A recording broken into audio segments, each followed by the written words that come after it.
the Central Executive Committee of the Pakistan People's Party has rejected the so-called show cause notice जिन्होंने इस्तीफा देना है पार्लियामान से दे दो.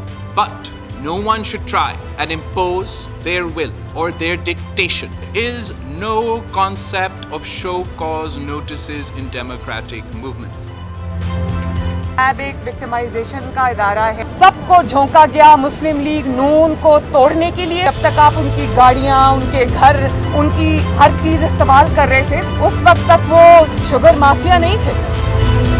इंतजार नहीं करना है और फौरी बुनियाद के ऊपर अगली मर्दमशुमारी करानी है.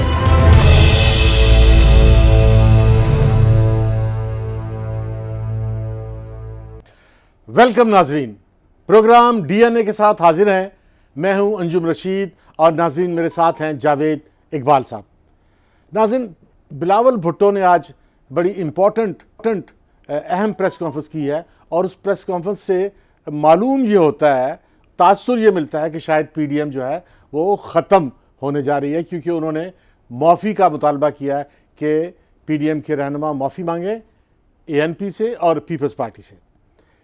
इसके बाद हम नाज़रीन जहांगीर तरीन पर भी डिस्कस करेंगे कि जहांगीर तरीन जो है एक बिल्कुल पाकिस्तानी पॉलिटिक्स के अंदर एक नया फैक्टर है जो इतना ख़तरनाक नज़र आ रहा है कि जो इमरान खान की हुकूमत के लिए ऐसी मुश्किलात पैदा कर सकता है जिसकी माजी में कोई इस तरह की मिसालें मौजूद नहीं हैं. इसके अलावा मरीम नवाज़ के गिर्द भी नैब का घेरा तंग हो रहा है. गो आज उन्हें मरीम नवाज़ को जो है वो ज़मानत दी है और कहा है कि नैब गिरफ्तारी से 10 दिन पहले जो है वो मरीम को आगाह करे. इसके अलावा मुश्तरका मफादात की कौंसिल का इजलास हुआ है और उसमें नई मरदमशुमारी का ऐलान किया गया है और दूसरे मसाइल भी उसमें डिस्कस किए गए हैं. और साथ ही नाज़रीन, कोरोना जो है वो पूरे मुल्क के लिए एक अजाब बनता नज़र आ गया है और एक मुसीबत और एक जिन नज़र आ रहा है. इसको कंट्रोल कैसे की गवर्नमेंट कर रही है और कैसे करना चाहिए, इस पर भी बात करेंगे. इसके अलावा नाज़रीन, तारकीन वतन ने 2 अरब डॉलर माहाना भेजे हैं. ये पाकिस्तान पर उनकी बड़ी मेहरबानी है, लेकिन ये क्या इमरान खान की कामयाबी है या नाकामी, इस पर भी बात करेंगे. और नाज़रीन, पाकिस्तान के एक बहुत बड़े सहाफ़ी और पाकिस्तान में जो है एक ट्रेंड देने वाले, पाकिस्तान में आइन की बालादस्ती और दीगर इंसानी हकूक़ के अलमबरदार थे, उस पर भी बात करेंगे. तो जावेद इकबाल साहब, आप कैसे देख रहे हैं कि बिलावल भुट्टो के बाद अब पीडीएम की क्या सूरत हाल होगी? बिस्मिल्लाहिर्रहमानिर्रहीम. अंजुम भाई, मसला पता क्या है? जो बिलावल भुट्टो ज़रदारी ने आज जो प्रेस कॉन्फ्रेंस की है, ये एक एक्सपेक्टेड प्रेस कॉन्फ्रेंस थी. माजी में जिस तरह पीडीएम के प्लेटफॉर्म पे पाकिस्तान मुस्लिम लीग नून ने एक शर्त रख दी कि इस्तीफों के अलावा उनके पास कोई और ऑप्शन नहीं है लॉन्ग मार्च में जाने के लिए, तो वो एक ऐसी शर्त थी जिससे एक चीज़ बड़ी क्लियर हो गई कि ये पीडीएम अब आगे चलने वाली नहीं है. क्यों? कि बात ये है कि ये इनकलाब का नारा लगा कर आई है पीएमएलएन, और इनकलाबी होने के लिए जब आसिफ जरदारी साहब ने इन्हें कहा कि आए मैदान में आए, इनकलाबी बने, लंदन में बैठ के इनकलाब के नारे नहीं लगते, पाकिस्तान में आए, अवाम को लीड करें, जलसे में आए, हम आपके साथ लॉन्ग मार्च भी करेंगे और इस्तीफे भी देंगे. तो उधर इनको खतरा महसूस हुआ कि ये जो हमारा इनकलाबी नारा है, इसके गुब्बारे से हवा निकलना शुरू हो गई. क्यों? कि बिलावल भुट्टो ज़रदारी या पीपल्स पार्टी ने पहले दिन से एक असूली मौक़िफ़ अख्तियार किया कि हम और आज की प्रेस कॉन्फ्रेंस भी देख लें और उनके पिछले 1 साल का मौक़िफ़ देख लें, उसमें कोई तब्दीली नहीं है. उन्होंने एक ही बात कही. नहीं जावेद इकबाल साहब, बात यह है कि एक तो उन्होंने आज कहा है कि माफी मांगे. अब माफी मांगने का मुतालबा जो है वो बड़ा गैर. फिर मुझे ये बताएं, दूसरी बात एक और, ठीक है माफी मांगे, लेकिन मुझे सिर्फ एक चीज बताएं, ये कौन सी जमहूरियत है, ये कौन सा इत्तेहाद है? ये आपके मुलाजिम पार्टी है जिसको आप नोटिस भेज रहे हैं? नहीं, ये कौन सा शो काज नोटिस आप अपने सब सर्वेंट्स को देते हैं, अपने पार्टी मेंबर्स को देते हैं, दूसरी पार्टीज के लीडर्स को नहीं देते? जावेद इकबाल साहब, बात यह है कि आपने एक मियां नवाज शरीफ का जो बयानिया था, आपने कहा ये हमारा बयानिया है.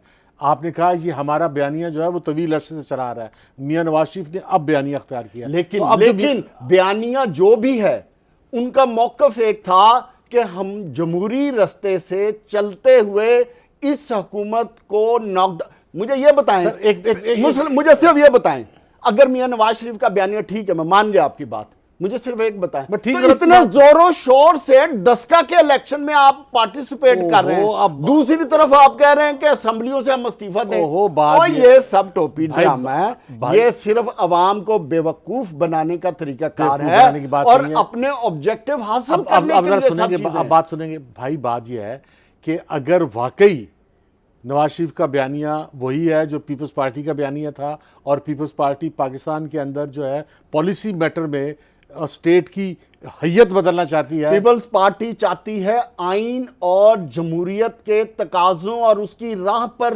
चलते हुए जमहूरी जद्दोजहद करके हुकूमत को नाकाम किया जाए और उसको उसके पैरों पे गिराया जाए। एग्जैक्टली पैरों पे गिराने का तरीका यही था कि आईनी तरीके पे चलते हुए इस हुकूमत के लिए तमाम रास्ते बंद कर दिए जाएं, ताकि जो नया बात ये और है- इस्तीफे दिए जाएं, नहीं, ताकि इस हुकूमत का चलना नामुमकिन हो जाए। नहीं, इस्तीफों की बात दरमियान में एनेक्स की गई है, जबकि पीपल्स पार्टी का मौकफ एक था कि देखिए पाकिस्तान यार, नहीं, बात ये नहीं दुनिया है। का हर वो- कानून, हर जमहूरियत, हर पार्टी में हमेशा आप अपना लास्ट कार्ड उस वक्त शो करते हैं जब आपके पास कोई और ऑप्शन नहीं बचता। ऑप्शन आप कह रहे हैं कि उससे पहले अपना लास्ट कार्ड शो कर दें।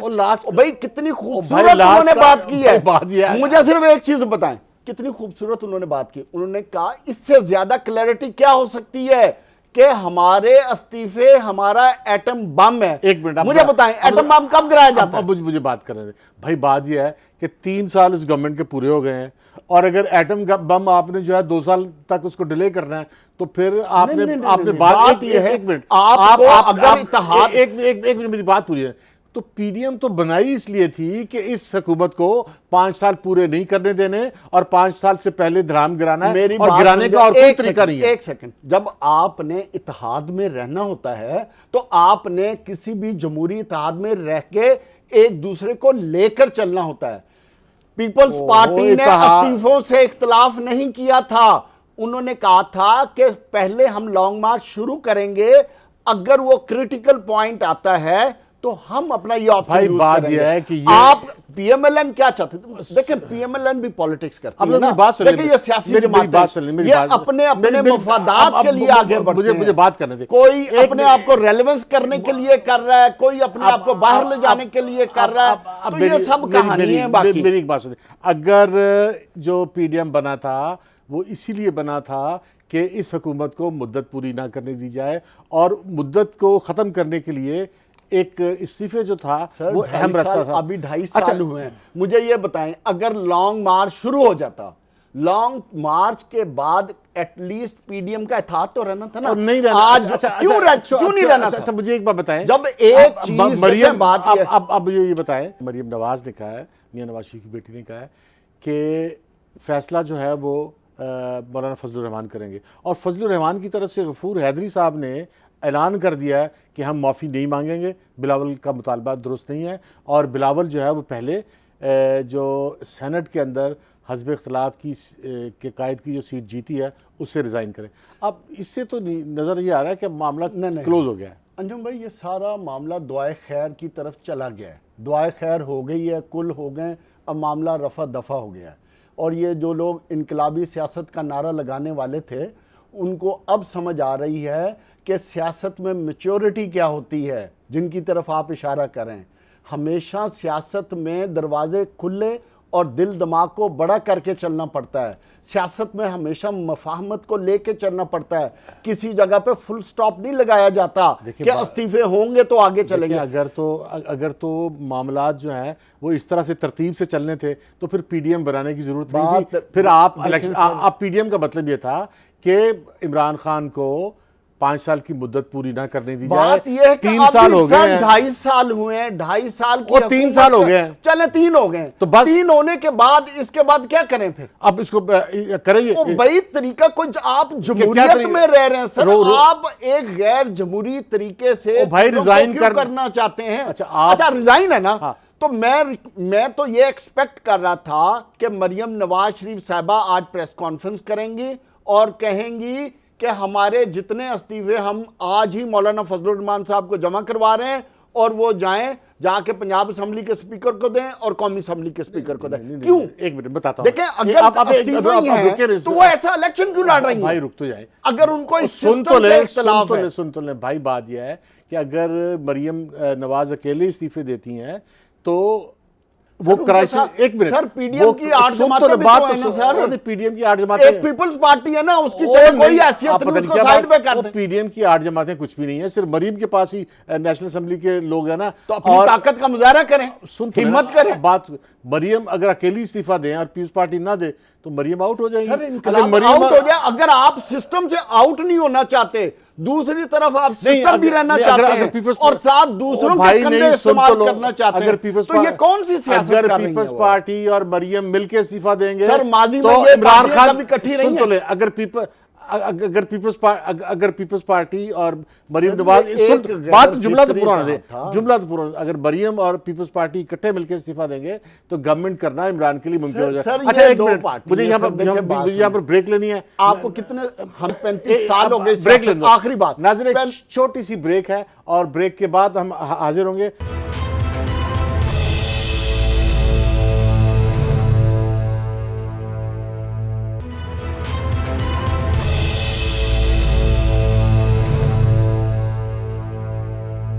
वेलकम बैक नाज़रीन, जहांगीर तरीन ने जो है वो 29 MNA और MPs इकट्ठे कर लिए हैं और 40 का उनका टारगेट है।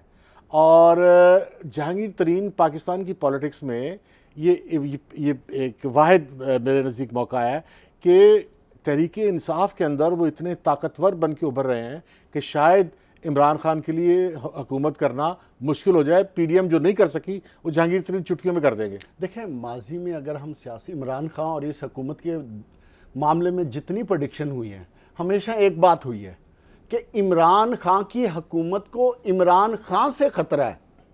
इमरान खान की हुकूमत को पीडीएम या बाकी पॉलिटिकल पार्टी से खतरा नहीं है।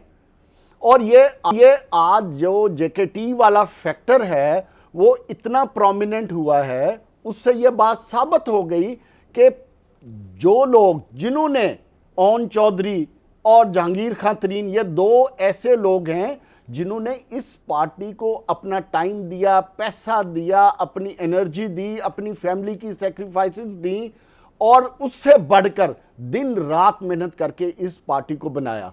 तो जो आप बात कर रहे हैं, यही एक वजह है कि आज जब जहांगीर खान तरीन पे ये वक्त आया तो 29 लोग उनके साथ खड़े हो गए। और भी आएंगे, वो मैं आपको बताता हूं। अच्छा, मेरी इंतहाई करीबी जराए हैं जो जहांगीर खान तरीन के हैं, उनसे मुलाकात भी हुई, बातचीत भी हुई। उसमें 2-3 बातें बड़ी क्लियर हुई। पहली बात क्या हुई कि कोई 24 से 25 लोग और हैं जो बिल्कुल तैयार बैठे हैं।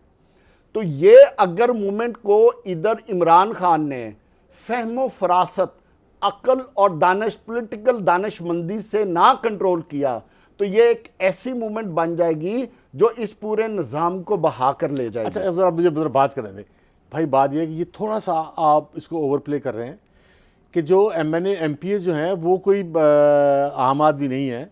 वो उनको पता है कि अगला इलेक्शन होना है। अगर अगले इलेक्शन, अगर ये इमरान खान की गवर्नमेंट ख़त्म होती है तो वो MNA MPs जो हैं वो पीपल्स पार्टी या तरीके या नून की तरफ नहीं जा सकते। एक मिनट, उनके लिए रास्ते नहीं है। इसलिए आपने कुछ एक मिनट, आपने जहांगीर तरीन को बड़ा जिन बना दिया। नहीं, बड़ा जिन वाली बात नहीं। ये लोग देखें, जहांगीर तरीन के साथ नहीं खड़े रहेंगे। समझदार और ज़हीन सियासतमंद है और उनके बारे में तमाम लोग एक बात करते हैं कि वो अपने कार्ड छाती के साथ लगा कर रखते हैं और उनको अपनी एंड गेम का पता है, जो मैं बता देता हूं आपको।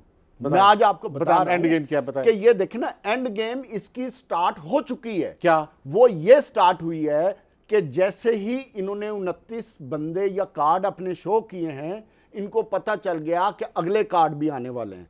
तो उस सूरत में बहुत से उनके जो कॉमन फ्रेंड्स हैं, दोस्त हैं, जो हुकूमत बनाने में भी उनके साथ थे, वो लोग भी एक्टिव हो गए। मैं बात मुकम्मल कर लूं। और इसके अलावा एक फेडरल सेक्रेटरी साहब और इसके अलावा गवर्नर साहब इस पूरी तगो दिल के साथ कोशिश में लगे हुए हैं कि किसी तरह पैचअप कर दिया जाए। इसमें मैं आपको बिल्कुल कंफर्म बात एक बता दूं, बहुत लंबी होगी बात। एक आखिरी बात, जहांगीर खान तरीन और ओन चौधरी इस वक्त ये सारी जो पैचअप है उनके जरिए हो रही है, जिसमें खान साहब का भी राब्ता है और से बहुत से दोस्तों का राब्ता है। ये मैं आपको कंफर्म बातें बता रहा हूं भाई। बात यह है कि अगर खान साहब के लिए जो है ना, ये सांप के मुंह में छिपकली है।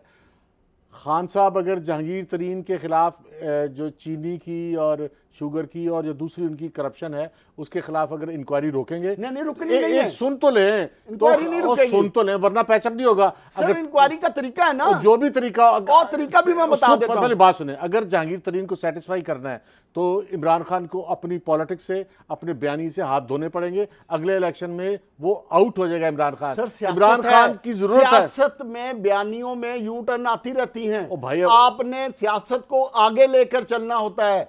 देखें, बात सुने, अगर एक मिनट इन दोनों एक मिनट अगर एनआरओ जो है वो जहांगीर को दे दिया, कोई नहीं दे रहा एनआरओ, तो फिर पैचअप कैसे? बात तरीका मैं बताता हूं, क्या होगा? पैचअप का बड़ा तरीका, बड़े आसान तरीके। पैचअप कैसे होगा? सर बड़े आसान तरीके हैं, बड़े आसान तरीके।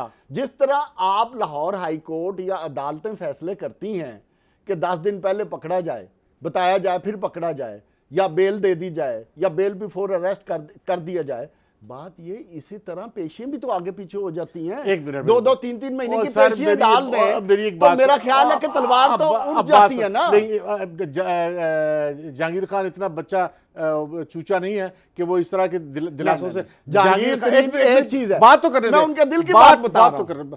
अब अगर जहांगीर खान को सेटिस्फाई कर दिया, जहांगीर के खिलाफ कार्रवाई वापस ले ली, तो मियां नवाज इमरान खान की पॉलिटिक्स आउट हो जाएगी। और दूसरी तरफ जहांगीर खान इतना बड़ा पाटेखान नहीं है कि वो ये 40 के 40 उसके साथ खड़े होंगे। मैं एक बंदा नहीं खड़ा होगा, एक बंदा रिजाइन नहीं करेगा। तो खड़े हो गए। मुझे तारीख में कोई एक वाकया बता दें कि एक नॉन इलेक्टेड आदमी के साथ 29 इलेक्टेड लोग खड़े हो जाएं। बताएं मुझे कोई एक वाकया बता दें।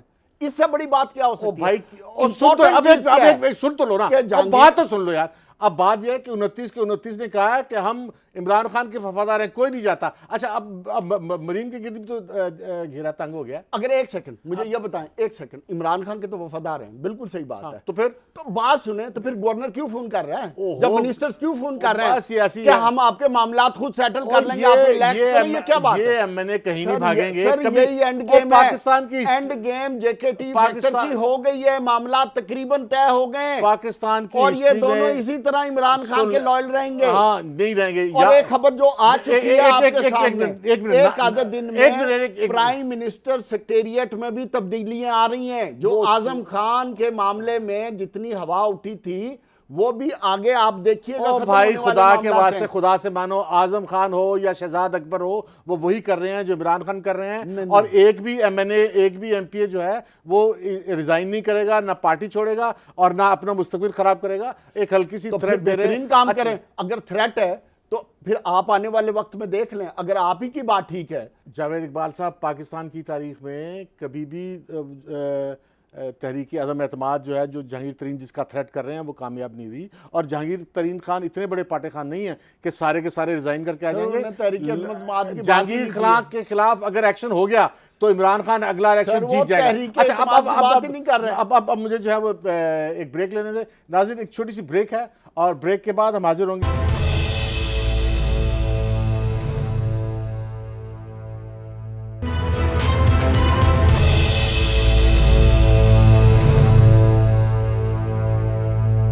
वेलकम बैक नाज़रीन। लोग कह रहे हैं कि मरियम नवाज को हाई कोर्ट ने रिलीफ दे दी है और कहा है कि नैब मरियम नवाज को गिरफ्तार करने से पहले 10 दिन बताए। अच्छा, मेरे ख्याल में जो है हाई कोर्ट की इस वजह से मरियम को कोई रिलीफ नहीं मिली। नैब 10 दिन पहले बता के मरियम को गिरफ्तार कर लेगी और जमानत भी नहीं होगी, और मरियम के गिर्द जो है वो घेरा तंग हो रहा है और लोग कह रहे हैं कि रिलीफ मिल गई। देखें, ये वही लोग हैं जो अपने ही बयानिए की कॉन्ट्रडिक्शन करते हैं। एक तरफ वो अदारों की बहाली और उनकी आज़ादी की बात करते हैं, और दूसरी तरफ ये अपने आप को करप्शन जैसे और अपने मामलात को छुपाने के लिए उन्हीं अदारों को, जिन अदारों को ये क्रिटिसाइज करते हैं, उन्हीं इदारों के पीछे जाकर छुपते हैं। अगर इनको वक्ती रिलीफ मिल गया है तो मैं समझता हूं कि यह रिलीफ आपको और मुझे मिल सकता है, कभी भी नहीं मिलेगा। इनको चाहिए, देखें बात सुने, अगर इनको नोटिस मिले हुए तो जाके पेश हो, अदारे की जाके पेश हो और अपनी सफाइयां पेश करें, जो वो डॉक्यूमेंट्स मांग रहे हैं उनके सबूत दें। हाईकोर्ट की बात हर चीज को सियासी रंग देना ये पॉलिटिकल लोगों का एक वतीरा बन गया। अच्छा, जो चीज उनके हक में हो वो अदारे भी ठीक, सारा कुछ ठीक। अच्छा, अगर एक चीज उनके खिलाफ हो जाए वो अदारे भी हुकूमत के साथ हो जाते हैं, उन्हीं अदारों पे हुकूमत का लेबल लग जाता है। अच्छा, एक और एक इशू है कि मुश्तरका मफादात की कौंसिल का इजलास हुआ था जिसमें तमाम जो चीफ मिनिस्टर हजरात हैं वो शामिल हुए थे, और मुश्तरका मफादात की कौंसिल ने फैसला किया है कि अगले इलेक्शन से पहले वो दोबारा मरदमशुमारी करा लेंगे, और लेकिन मौजूदा मरदमशुमारी को उन्होंने इसकी तस्दीक कर दी है कि ये मरदमशुमारी जो है ये जायज़ है। देखिए, कोई भी फैसला हो जो मुल्क की सालमियत के लिए बेहतर हो, जिसमें तमाम सालमियत कहां से आ गई? सर बात तो सुने, मुल्क की सालमियत का इसलिए सालमियत सर देखो, कराची के मामले के ऊपर कराची की एक इशू क्यों उठा था? एमक्यूएम ने यह इशू उठाया था कि मरदमशुमारी में हमारे साथ ज्यादती हुई है, कराची और हैदराबाद।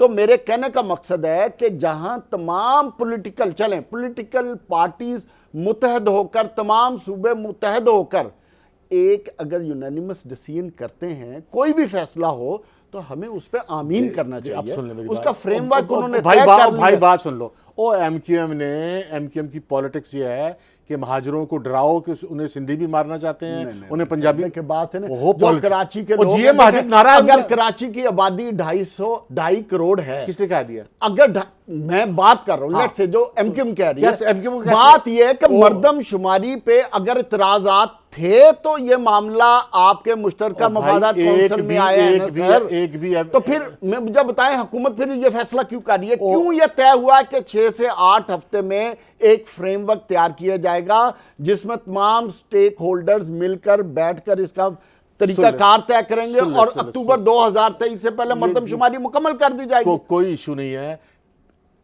एमक्यूएम को जिंदा रहने के लिए जरूरी है कि वो कहे कि महाजरों को डराए कि सारे के सारे सुन ले बात तो सुन ले यार, कि सारी जो लोग जो हैं वो महाजरों के खिलाफ हैं और महाजर जो है वो एमक्यूएम में आ जाए। सियासी पार्टियां यही वतीरा अख्तियार करती हैं। कौन सी सियासी बात चाहे पीपल्स पार्टी की हो, चाहे मुस्लिम लीग नून की हो, चाहे एमक्यूएम की हो, हर पार्टी अपना मफाद देखती है सर। यही पाकिस्तान की क्या बात करें? सुन तो ले यार, ये पीपल्स पार्टी या नवाज शरीफ ने कब कहा कि पंजाबियों सर अगर बात सुन तो जायज था तो फिर क्यों हो रही है? सुन तो लो बात, ये अलग बात है। बात यह है कि कोई सियासी जमाती ये नहीं कह रही कि एक जुबान बोलने वाले के दुश्मन दूसरे जुबान वाले हैं, या कोई जमात पंजाबियों को नहीं कह रही कि वो सिंधियों को कत्ल कर दो, और सिंधियों को नहीं कहा जा रहा कि पठानों को कत्ल कर दो।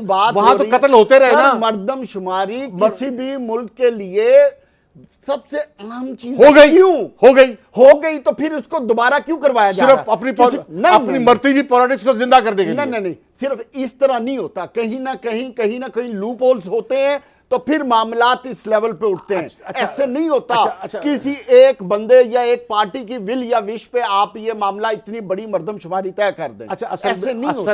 असल इशू ये मुश्तरका मफादात की कौंसिल का ये है कि आसिफ जरदारी साहब एक ऐसी तरमीम कर गए हैं आइन के अंदर 18वीं तरमीम के ज़रिए, जिसमें मुश्तरका मफादात की कौंसिल ने जिसका फ़ायदा उठाते हुए फ़ैसला किया और आसिफ जरदारी ने फ़ैसला करवा दिया कि मुल्क के जो बजट है उसका 60% रेवेन्यू पूरी दुनिया का फार्मूला है सर, पूरी दुनिया का फार्मूला है आबादी के लिहाज से और रिसोर्सेज जहां से जनरेट होते हैं। भाई ये सुन तो ले, प्रोपोर्शनेट बात तो सुन लो।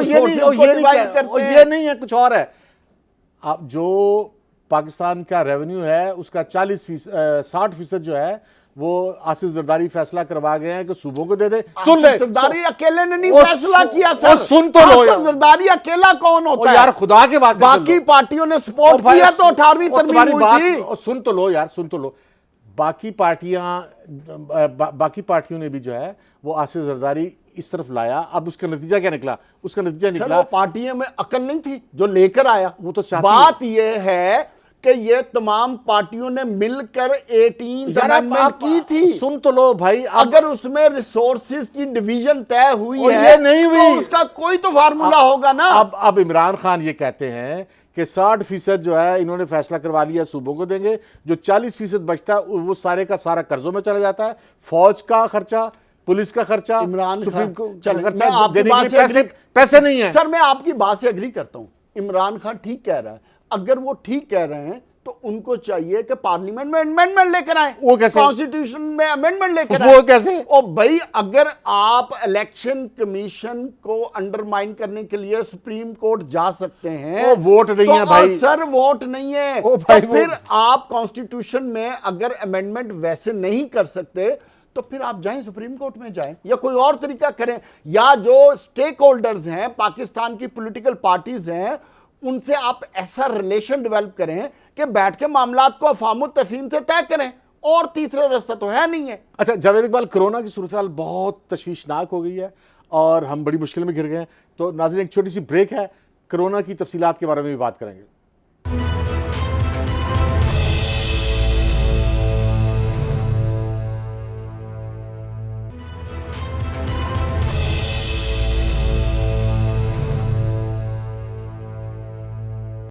वेलकम बैक नाज़रीन, कोरोना की तीसरी लहर जो है वो इंतहाई ख़तरनाक सूरत हाल अख्तियार कर गई है, और जो इसमें तकलीफ दे बात है कि पाकिस्तान के अंदर जो अस्पतालों के बिस्तर हैं वो ख़त्म हो रहे हैं।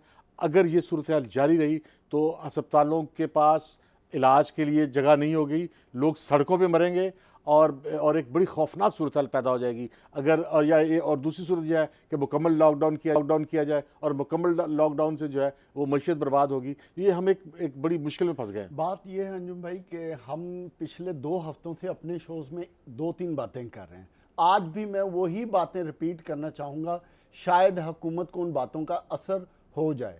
देखें, लाहौर जैसे शहर में इस वक्त जो कोरोना की स्पीड है वो 19 से 20% ग्रोथ पे है। अब देखें, इस स्पीड के साथ आप कोरोना को कंट्रोल कर ही नहीं सकते। इसके 3 ही तरीके थे।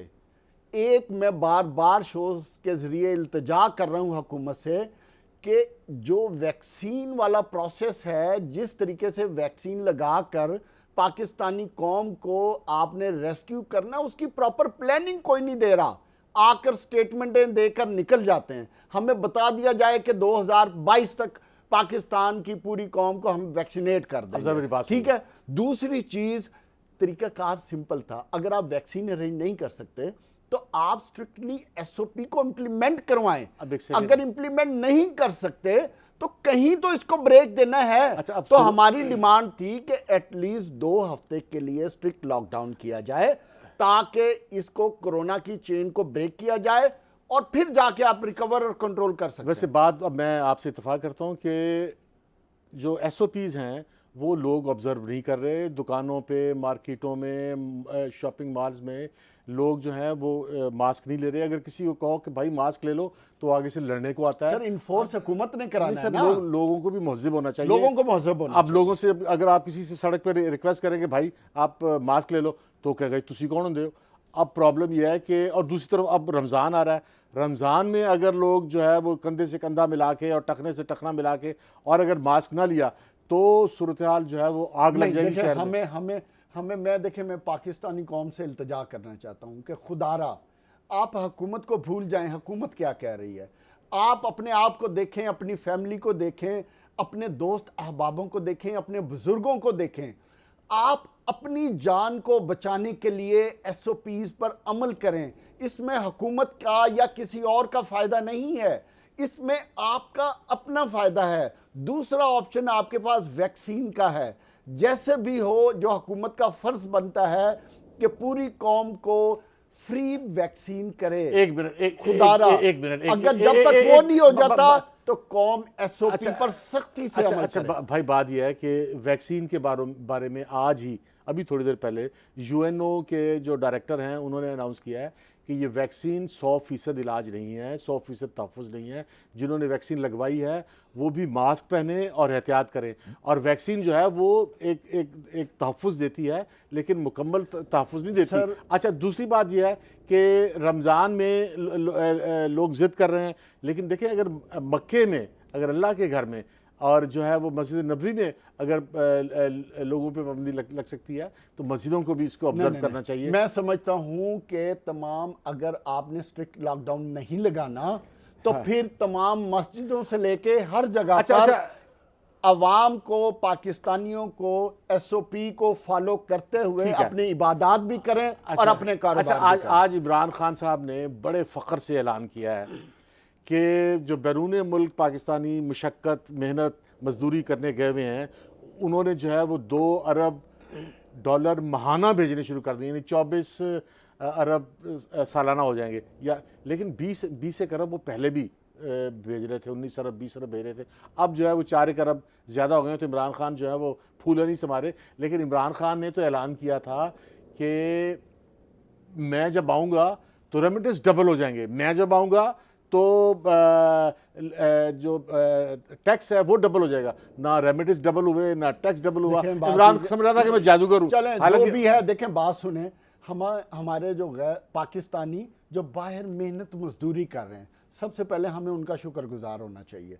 देखें, उनका जो पैसा ज़्यादा आ रहा है, अराउंड 27% ग्रोथ या 34% ग्रोथ के साथ आ रहा है, ये एक अच्छी चीज़ है। लेकिन इसके लिए मैं समझता हूँ इमरान खान के लिए लम्हा फ़िक्रिया भी होना चाहिए और उनको सोचना चाहिए कि बाहर बैठे पाकिस्तानी अपनी मेहनत मजदूरी के पैसे को, हक हलाल के पैसे को पाकिस्तान जो भेज रहे हैं, खुदारा उस रेमिटेंसेस का एक अच्छे तरीके से इस्तेमाल करें और पाकिस्तान की जो गुर्बत ख़त्म करने के लिए इस्तेमाल करें और जो पाकिस्तान की माशी पॉलिसियाँ हैं उनको ज़्यादा बेहतर अंदाज में चलाएं और लॉन्ग टर्म पर्सपेक्टिव में लेके चलें। अच्छा, आज वज़ीर ख़ारजा गए हैं जर्मनी और वहाँ जाके दोनों वज़ीर ख़ारजा जर्मन की और पाकिस्तानी ने प्रेस कॉन्फ्रेंस की है। उसमें नज़र ऐसे आया है कि जर्मन ज़ोर दे रहा है कि पाकिस्तान जो है वो अफ़गानिस्तान में तालिबान पर ज़्यादा दबाव डाले और उन्हें मजबूर करे। अच्छा, दूसरी तरफ जो है वो बरतानिया ने पाकिस्तान को जो है वो टेररिस्ट फाइनेंसिंग, यानी टेररिस्टों को पैसे देने पाकिस्तान से दिए जा रहे हैं, इस सिलसिले में हाई रिस्क करार दिया है। ये वज़ीर ख़ारजा के लिए दोनों बातें जो है ये मैं समझता हूँ कि बड़ी हमारी नाकामी, तो नाकामी कहेंगे कि फॉरेन पॉलिसी जो है हमारी, बरतानिया हमसे एग्री नहीं कर रहा। आज जर्मनी ने हमारी तारीफ नहीं की। आज जर्मनी के साथ जो हमारा 2 दिन का ट्रिप था, देखें उसमें हमारे साथ उन्होंने 2-3 बातें की हैं।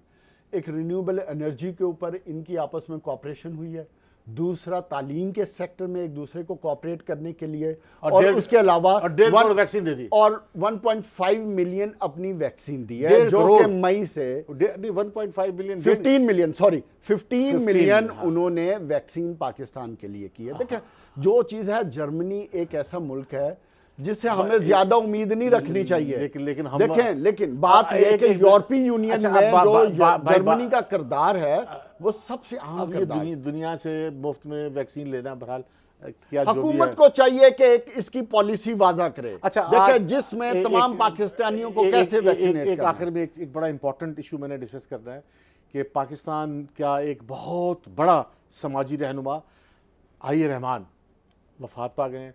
आज पाकिस्तान में जो आइन की बालादस्ती, जो जमहूरियत की बालादस्ती और जो बुनियादी हकूक़ की बालादस्ती, आज़ादी सहाफ़त और जो रोशन ख्याली है औरतों के हकूक़, इनकी अगर बात हो रही है तो उसकी इस बात के अंदर जो सबसे ज़्यादा जोर जिन लोगों ने पैदा किया है वो आइए रहमान थे। मैं 2 महीने आसमा जहांगीर थी और इनके साथी थे। देखिए, 2 महीने या 3 महीने हो गए मैं, आइए रहमान साहब हमारे नज़दीक ही रहते हैं, बड़ा आदमी, मेरी मुलाकात बहुत बड़ा साथी था, इंतहाई नफीस इंसान, इंतहाई इखलाक वाले इंसान। उनके छोटे भाई मेरे साथ काम करते थे। तो मैं आइए रहमान साहब को जो इतना मैंने देखा है, मुझे तो देखें वो एक इतना नफीस और इखलाकियात से भरपूर इंसान, और जिसने देखें भाई सहाफत के मैदान में, जावेद इकबाल साहब नफीस तो खैर वो थे ही, लेकिन असल उनका एहसान ये है कि पाकिस्तान में औरतों के हकूक़, बुनियादी हकूक़, बच्चों के हकूक़, आइन की बालादस्ती पे उनका बहुत ही बड़ा किरदार है।